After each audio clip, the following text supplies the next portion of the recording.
Genèse, chapitre 28.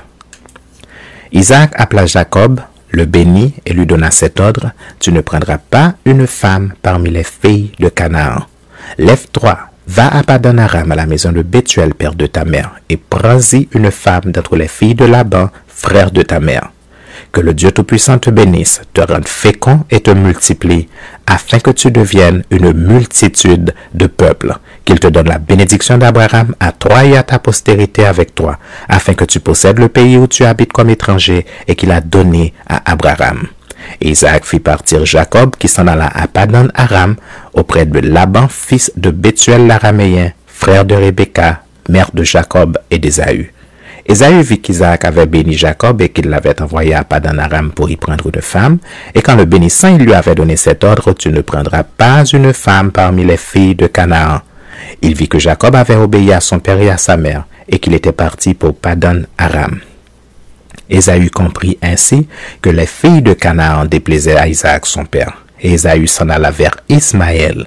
Il prit pour femme entre les femmes qu'il avait Mahala, fils d'Ismaël, fils d'Abraham et sœur de Nébajot.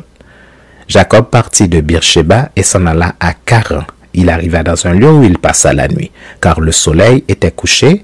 Il y prit une pierre dont il fit son chevet et il se coucha dans ce lieu-là. Il eut un songe.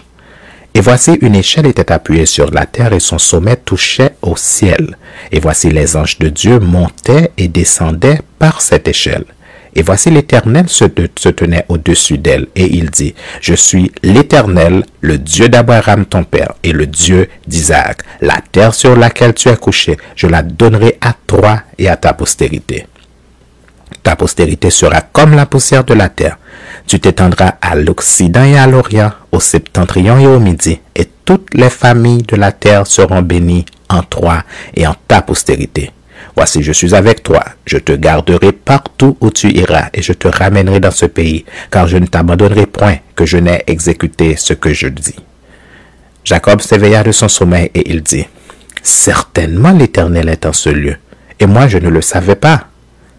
Il eut peur et dit: que ce lieu est redoutable. C'est ici la maison de Dieu. C'est ici la porte des cieux.